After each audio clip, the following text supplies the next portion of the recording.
The last person I ever expected to see on my doorstep was my ex-husband, and yet there he was, standing under the flickering porch, light like a ghost from a life I buried 8 years ago. His hair was thinner. His shoulders slumped. The expensive confidence he used to wear like a tailored suit was gone. In its place was something I'd never seen before on his face: desperation. My hand was already pushing the door shut when he suddenly blurted out 3 words that made my entire body freeze. "It's about your son. Not our son, your son." And just like that, every ugly memory I'd spent nearly a decade trying to forget came rushing back. Because 8 years ago, this man didn't just walk out on our marriage. He walked out on a 3-year-old boy who used to wait by the window every evening asking when Daddy was coming home. 8 years, 8 birthdays, 8 Christmas mornings, 8 school events, not a single phone call, not a single apology. So when he stood there on my porch, eyes red, voice shaking, begging me to listen, part of me wanted to slam the door so hard it rattled the entire house. But another part of me, the part that had spent years protecting my son from heartbreak, knew I had to hear what he was about to say. And deep down, something told me this wasn't just an apology. No, this was the moment karma had finally come knocking. If you've ever had someone betray you and then come crawling back years later, you're going to want to hear this story. Hit that like button, subscribe, and get comfortable. Because this revenge story proves one thing. Time has a way of collecting its debts. 8 years earlier, my life looked completely different. Back then, I was married to Daniel. On the outside, he seemed like the perfect husband.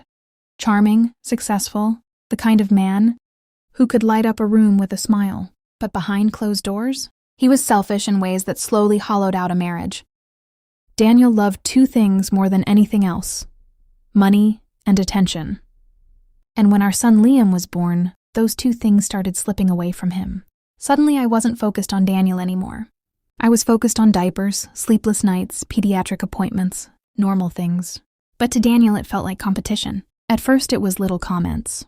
"Do you ever talk about anything besides the baby? Remember when you used to actually care how you looked?" I ignored them. I told myself he was just adjusting. But then the late nights at work started. The secret phone calls, the sudden business trips, and one night, everything finally made sense. I still remember the moment like a photograph burned into my mind. Liam was asleep upstairs. I was folding laundry on the couch when Daniel walked in, dropped his keys on the table, and said the words that shattered everything. "I'm leaving." No argument, no explanation, just leaving. I stared at him, waiting for the punchline. But then he added something even worse. "I can't do this family thing anymore." Family thing, like we were a hobby he'd gotten bored with. 3 weeks later, I learned the truth. Daniel wasn't leaving to find himself. He was leaving for someone else. A younger coworker who thought dating a married man made her special. And just like that, Daniel disappeared from our lives. No child support, no calls, nothing.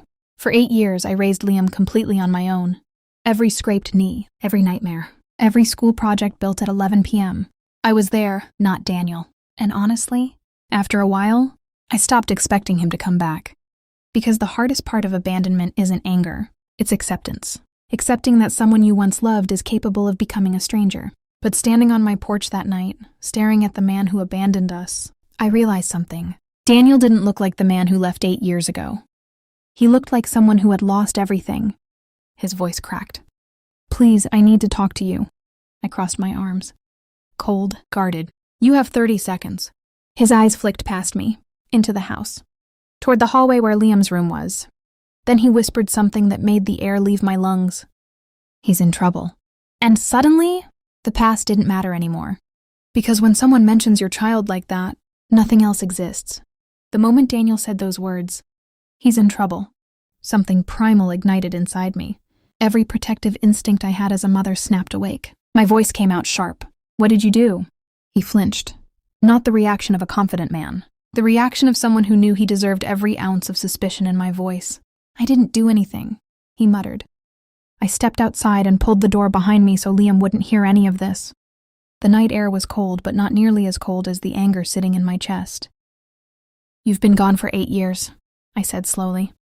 "You don't get to show up out of nowhere and talk about my son like you suddenly care." Daniel rubbed his face, exhausted. I know I don't deserve anything from you." For a second, neither of us spoke.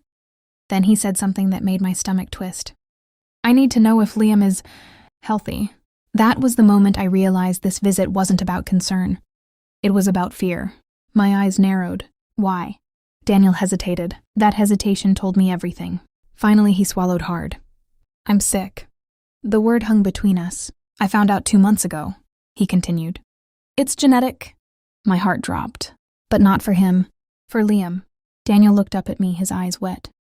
The doctor said if I have a biological child, they might carry it too. And there it was. After 8 years of silence, he wasn't here to reconnect. He wasn't here to apologize. He was here because he was terrified. Terrified that his own son might inherit the disease he now had to live with.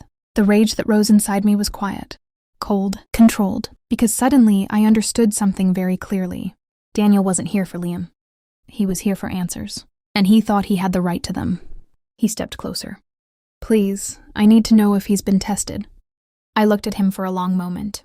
Really looked. At the man who walked away from a 3-year-old boy. At the man who never once asked how Liam was growing up. At the man who only came back because his own life was falling apart. Then I said the words that made his entire face go pale. You don't get to ask about him. Daniel blinked. I'm his father. No, I said calmly. You were his father for 3 years. The wind rustled through the trees as silence settled between us. Then he whispered something desperate. I just need to know if he's okay. And that's when the moment finally came. The moment I'd unknowingly waited 8 years for. I took a slow breath. Then I told him the truth. Daniel, I said quietly, Liam isn't your son. The color drained from his face instantly. What? I held his gaze. You walked out before the paternity test came back. His mouth opened. Closed. Opened again. That's not possible, he stammered. But it is. I shrugged lightly. The results came a week after you left. His hands started shaking. You're lying. Why would I lie? For the first time all night, I allowed myself to smile. A small one. Controlled. The man you abandoned wasn't your child. Daniel looked like someone had knocked the air out of his lungs. He staggered back a step. But I raised him for 3 years. No, I corrected. You babysat occasionally. His voice cracked. Who's the father? I tilted my head. The man who actually stayed. Then I opened the door. And the man my son calls Dad. Inside the hallway, my husband Mark appeared, confused by the voices. Daniel stared at him like he'd just seen the end of his world. 8 years ago, he threw away a family. Tonight, he realized it was never his to begin with. People like Daniel always believe they can walk away from the consequences of their actions. They think life will wait for them, that the doors they close will always reopen. But life doesn't work like that. While Daniel was out chasing excitement, I built something stronger than the family he abandoned. A real one. And the truth is, revenge isn't always about hurting someone. Sometimes the most satisfying justice is simply letting them see the life they could have had if they'd chosen to stay. If this story shocked you as much as it shocked Daniel, make sure to hit that like button and subscribe for more intense Reddit revenge stories. And I want to hear from you in the comments. What would you have done in this situation? Would you have told him the truth or slammed the door the moment he showed up? Some people say karma is slow, but stories like this prove something powerful. Eventually, everyone has to face the life they created. And trust me, we've got many more stories where that came from.